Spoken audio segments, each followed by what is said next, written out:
Welcome. This is a ceremony that we've done many years in the past as a nice service to recognize the major accomplishment of becoming a constitutional or statutory officer. I welcome you here today. As with most things during the pandemic, this ceremony has been streamlined. However, we felt it was important to recognize the accomplishment of today's newly sworn-in officers. So congratulations to you all. Secretary of State Shenna Bellows will be Maine's 50th Secretary of State. Secretary Bellows will be Maine's first female Secretary of State. Secretary Bellows previously served 2 terms in the Maine Senate from 2016 to 2020, representing 11 towns in southern Kennebec County. In the Maine Senate, she served as Senate Chair of the Labor and Housing Committee and served on the Judiciary Committee. She was a 2020 presidential elector in the Electoral College. Secretary Bellows most recently led the Holocaust and Human Rights Center of Maine as Executive Director from 2018 to 2020. Previously, she owned Bellows & Company, a nonprofit consulting business, where she worked with organizations such as the Sierra Club's Maine chapter, Consumers for Affordable Healthcare, and the Maine Women's Lobby. She also served as Interim Executive Director of Learning Works. In 2014, Secretary Bellows was the Democratic nominee for the United States Senate in Maine. From 2005 to 2013, Secretary Bellows was Executive Director of the American Civil Liberties Union of Maine. She was a member of the first Right to Know Advisory Committee and the Maine Freedom of Information Coalition.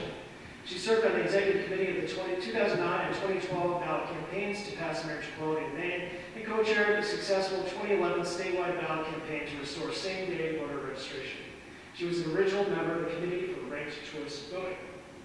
Secretary Bellows grew up in Hancock and is a graduate of Ellsworth High School. She holds a BA in International Politics and Economics from Middlebury College. She volunteered with the Peace Corps in Panama and AmeriCorps Vista in Nashville, Tennessee. Secretary Bellows lives with her husband, Brandon, in Manchester, where she serves on the Manchester Conservation Commission. Will Secretary of State Bellows please come forward to deliver her remarks?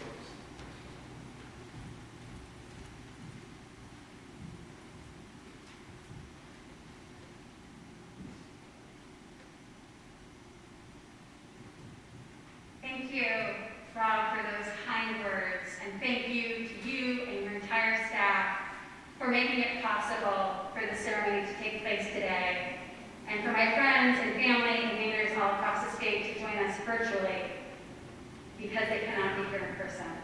Thank you to members of the legislature for your confidence and trust in voting for me, and thank you to my family, especially my supportive husband. My grandmother, Margaret Gray Colson DeVoe, turned 101 on Saturday.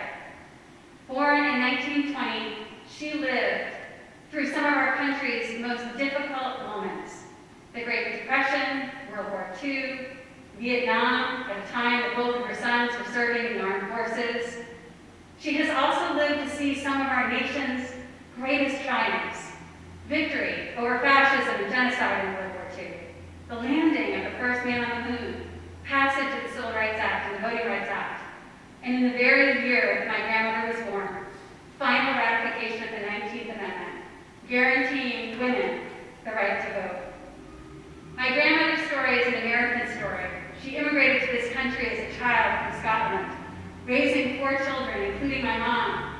She likes to say she had 2 wonderful marriages, finding love in my late Grandpa Andy after my grandfather, Edwin Colson, had died, and operating her own antiques business for a number of years. Throughout these moments in history, the tragedies and triumphs that she has lived through, serving community and country, valuing family and voting, always exercising the right to participate in this democracy. We find ourselves in another perilous time, the first time in our nation's history that a sitting president is actively seeking to overturn the will of the people and upend the results of a free and fair election because they did not go his way. It is also a great time of division and partisanship. It's a time of great fear, a pandemic, and the worst economic catastrophe since the Depression. It's times like these that test our courage and our unity. I learned the lesson of unity from my grandmother. A lifelong Republican, she has always supported me, even as I entered into politics as a Democrat. Our relationship has been marked by love and respect. And there's a lesson in the diversity of our families that we should apply to public life, to treat those not in our party with courtesy and respect, and to realize that even when we disagree, We share the same values and the same goals for a better future. I learned the lesson of unity from my grandmother.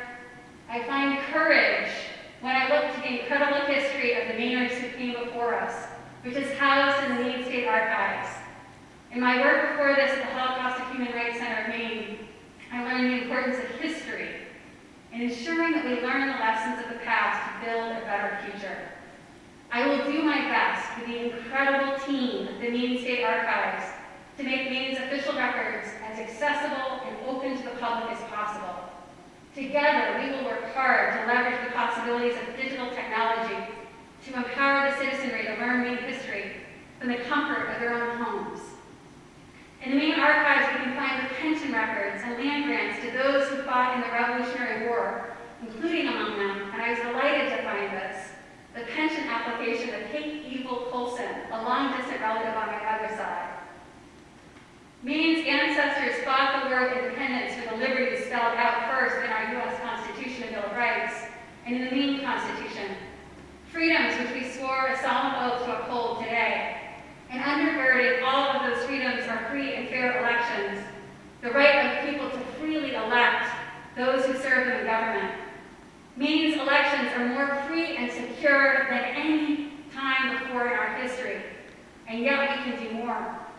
I will work hard alongside the mighty team of just 7 people in the Bureau of Elections today to advance voter participation through reforms like online voter registration, and to ensure the integrity of future elections through election audits. The trust in the people in our free, fair, and secure elections is a sacred trust, and Maine's Bureau of Elections is a model of integrity and service, always delivering elections in which the people can have confidence, even now in the time of the pandemic. While the Bureau of Elections is fundamental to our democracy, the Bureau of Corporations and the Bureau of Motor Vehicles are fundamental to our state's economy. The Bureau of Corporations registers tens of thousands of corporations each year. The Bureau of Motor Vehicles provides services for more than 1.4 million motor vehicles and 750,000 trailers registered in the state, and more than 1 million licensed motor vehicle operators.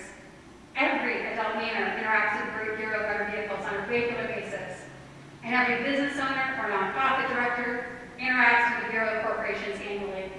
The service that the hardworking people of these bureaus provide to the people of Maine is invaluable, and I'm excited to partner with them to find ways to leverage technology to make those services more accessible and easier to navigate for all Mainers.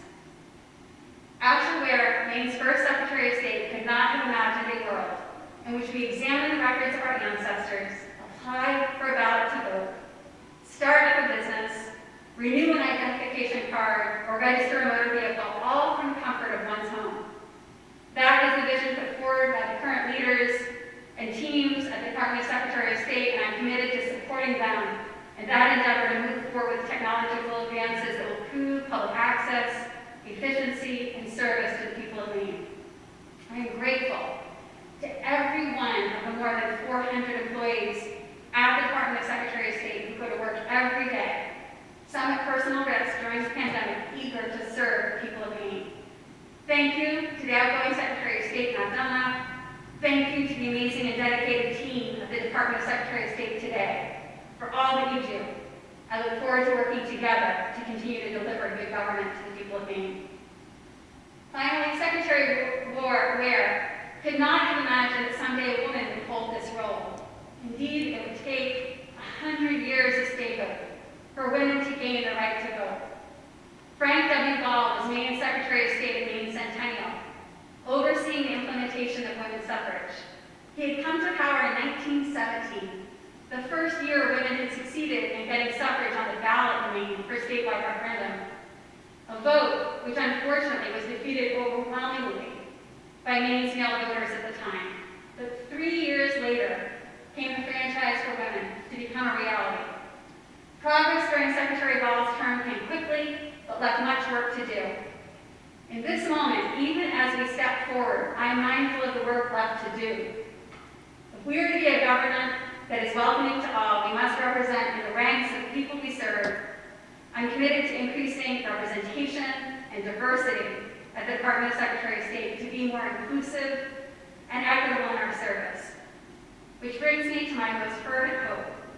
That Maine's daughters and granddaughters and sons and grandsons too will see that no door is closed to them. When I served in the Maine Senate at the other end of the hall, one of the best parts of the job was welcoming school children to the State House for tours. I always shared with them that I grew up poor, without electricity or running water until I was in the 5th grade. I would tell them that remember, in America, in Maine, you can grow up to be whoever it is you want to be, no matter who you are or where you come from.